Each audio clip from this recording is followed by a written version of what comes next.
그 요르고스 란티모스의 신작이 베니스에 가고 박찬욱 감독의 신작이 베니스에 간다는 요 사실만으로도 올해의 베니스는 칸 이상의 화제를 불러일으키면서 베니스 영화제가 어떤 터닝 포인트를 맞이하지 않을까라는 예상을 해봅니다.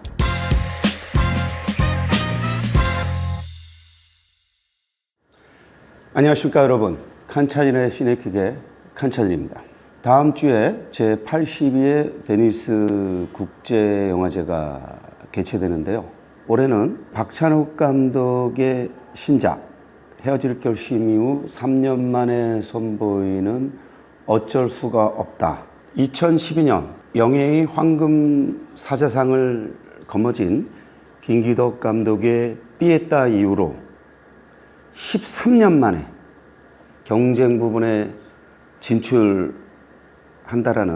그 쾌거가 전해지면서 유난히 그 베니스 영화제에 대한 관심이 집중되고 있죠.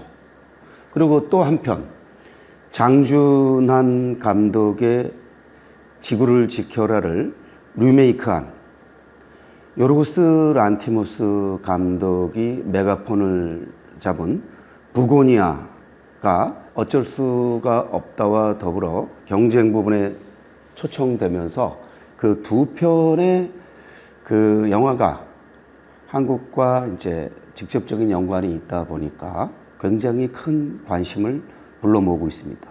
가령 요르고스 란티모스는 2년 전에 가여운 것들로 이미 황금 사자상을 차지한 바 있죠.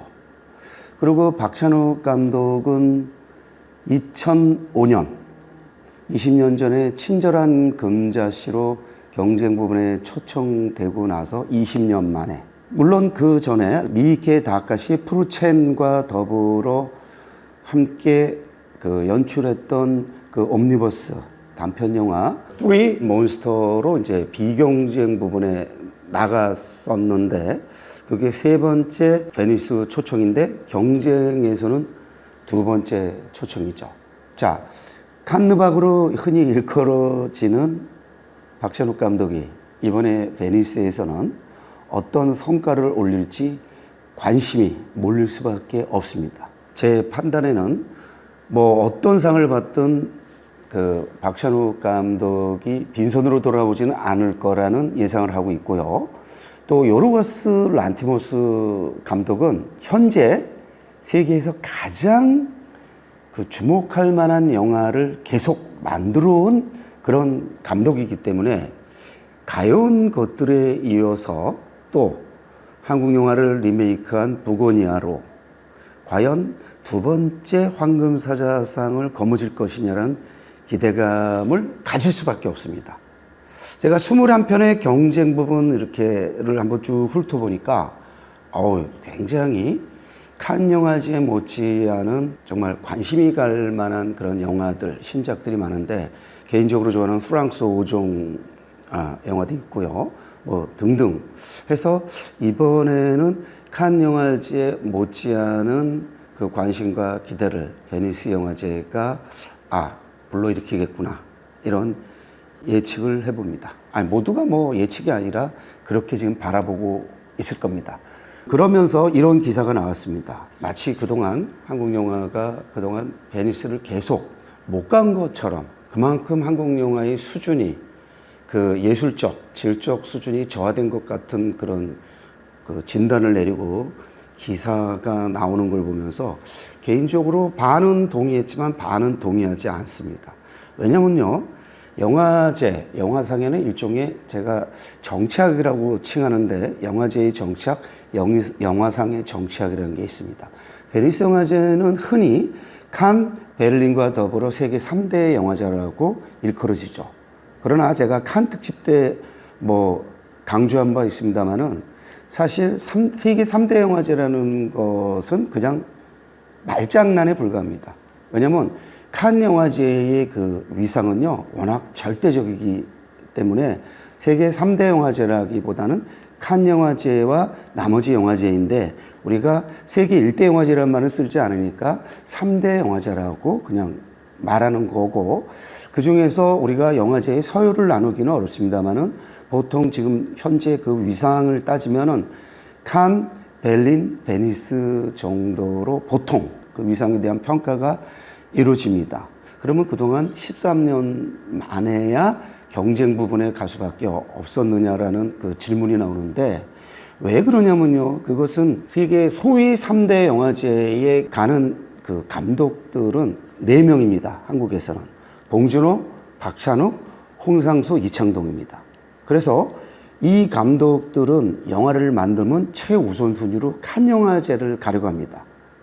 물론 그 홍상수 감독은 몇 해 전부터 뭐 칸보다는 이제 베를린 쪽으로 가서 계속 상을 받으면서 그 아직 황금곰상을 받지는 못했습니다만은 뭐 연속적으로 은곰상을 받으면서 그야말로 베를린이 사랑하는 그러한 감독으로 이제 우뚝 자리하게 됐는데, 이 감독들이요 베니스보다는 칸과 베를린을 우선 가기 때문에 베니스를 못 간 거예요. 가지 않은 거예요, 정확하게는. 그들이 신작을 내면은 의뢰 칸을 갔기 때문에 베를린이나 베니스는 가지 못했던 거죠. 그러면 다른 감독은 어떻게 되느냐? 아까도 말씀드렸지, 영화제의 정책, 영화상의 정책에서는 이미 그 국제적 위용이 확고하게 굳혀진 감독 영화 중심으로 가져가죠. 신작은 여간 잘 만들지 않으면 경쟁 부분에 초청받기 어렵습니다. 그러니까 영화제의 정치학, 영화상의 정치학이라는 측면에서 우리가 그동안 10몇 년 동안 베니스를 못 간 거지, 한국 영화의 수준이 형편없기 때문에 베니스를 그동안 가지 못한 거는 아니라는 그런 오해는 제가 좀 풀고 싶어서 이거를 좀 특별히 강조하고 싶습니다.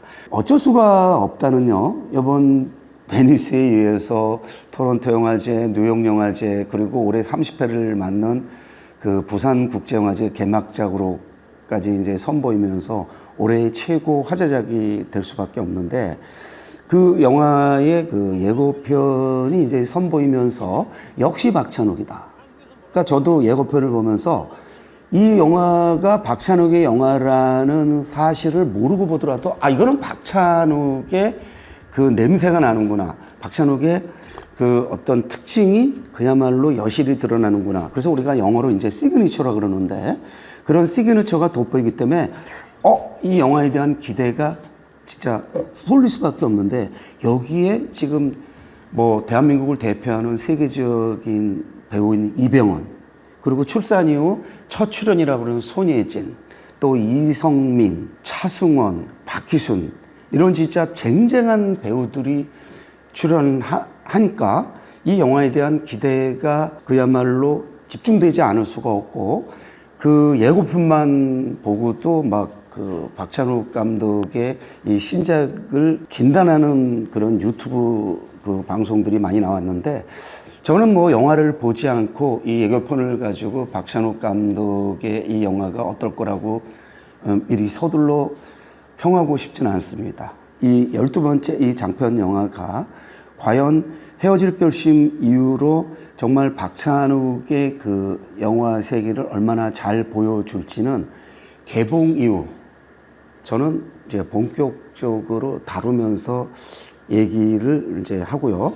오늘은 그 조금 더 베니스 영화제의 어떤 의미라든지 경향, 이런 것에 대해서 영화 평론가로서, 영화 전문가로서 깊이 있게 말씀드리고 싶습니다. 베니스 영화제는 사실 아시아 영화의 그 세계적 위상을 높이는데 결정적인 역할을 한 영화제라는 점을 좀 강조할 수밖에 없을 것 같습니다.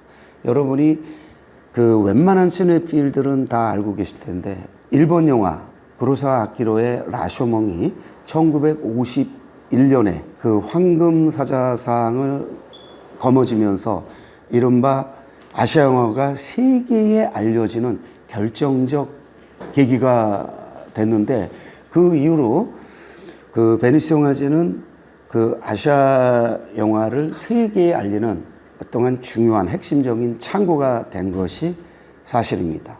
가령 89년에는 비정성시, 허우 샤오션의 비정성시 황금 사자상을 안기면서 이른바 대만 영화가 전 세계에 알려지게 되는 또 결정적 계기를 제공했고 94년에는 차이밍량의 애정만세에 또 황금사장을 안겨주면서 그 이른바 대만 뉴웨이브가 세계에서 얼마나 중요한 영화인지를 보여줬죠. 또 그 전에 장이모의 귀주의 이야기, 제가 개인적으로 장이모 영화 중에 가장 좋아하는 그 귀주의 이야기의 1982년에 또 황금사자상을 안기면서 이른바 아시아 영화를 전 세계에 이렇게 알리는데 정말 선두적 역할을 해왔어요. 사실은 그때까지는 우리가 많이 베니스 영화제에 대한 관심을 많이 보인 게 사실입니다. 그 후에 2000년대는 또 2005년과 2007년 두 번이나 이안 감독의 브록백 마운틴과 세 개의 또 황금사자상을 안겨주는 어떤 그런 멋진 선택을 했었죠. 물론 칸 영화제에 비해서 일반인들이 좀 관심을 덜 갖고 그다음에 저널리스트나 전문가들이 칸에 비해서 또는 베를린에 비해서는 그 베니스에 대해서 덜 관심을 갖는 거는 뭐 사실인데 제가 볼 때 올해 박찬욱 감독 그야말로 한국이 배출한 아시아 최고 나가서 세계적 거장이죠. 박찬욱 감독의 신작과 또 요르고스 란티모스 지금 현재 최고의 영화를 지속적으로 만들어내는 제가 개인적으로 요르고스 란티모스 영화 중에 제일 좋아하는 영화가 사실 송건이거든요. 2009년에 주목할 만한 시선 부분 그 대상을 받으면서 그야말로 세계적인 감동으로 부상하기 시작했는데 그 이후에 뭐 더 랍스터라든지 킬링 디어 그다음에 더 페이버릿 그 여왕의 여자들 같은 영화에서는 올리비아 콜맨이 2019년 아카데미에서 여우주연상을 거머쥐는 그런 파란을 일으키면서 이 요르고스 란티모스 감독은 그야말로 그냥 영화를 만들면 칸에 가고 베니스 가고 뭐 아카데미에서 상 받고 그래서 진짜 바야흐로 세계 최고 감독인데 제가 볼 때 그 요르고스 란티모스의 신작이 베니스에 가고 그 박찬욱 감독의 신작이 베니스에 간다는 요 사실만으로도 올해의 베니스는 칸 이상의 화제를 불러일으키면서 제 판단에는 베니스 영화제가 어떤 터닝 포인트를 맞이하지 않을까라는 사신 그런 예상을 해봅니다. 그래서 올해 원래 좀 한번 그 베니스에 도전을 해보려고 했는데 뭐 여러 가지 여건상 내년을 기약할 수밖에 없는데 아마 올해를 기점으로 해서 한국 영화에 대한 베니스 그 영화제의 관심도 다시 살아나지 않을까 이런 기대를 해봅니다. 근데 여러분이 오해하시면 안 됩니다. 우리가 이제 13년 만에 경쟁 부분을 가니까 그러면 베니스 영화제는 그동안 못 갔느냐? 그건 아니에요. 다른 부분에는 좀 가끔 갔습니다. 가령 2020년에는 낙원의 밤이라는 영화가 그 비경쟁 부분에 갔었고 하여튼 다른 섹션에는 덜어 갔는데 그 경쟁 영화제의 꽃은 그 아무래도 경쟁 부분이 하이라이트이다 보니까 꽃이다 보니까 우리가 경쟁 부분에 이제 그 후보가 없을 경우는 아예 그 영화제에 대한 관심이 사그러들다 보니까 이제 그동안 베니스 영화제에 대한 관심이 별로 없었는데 하여튼 올해를 기점으로 해서 한국의 시네필들도 또 한국의 저널리스트들도 베를린 영화제에 대한 관심을 크게 보이지 않을까 싶고요. 올해의 이 두 편을 중심으로 해서 한번 말씀드렸는데 아주 간단하게 그 여느 때보다는 아주 짧게 칸차린의 시네길 이것으로 마치고 다음 주에 뵙도록 하겠습니다. 고맙습니다.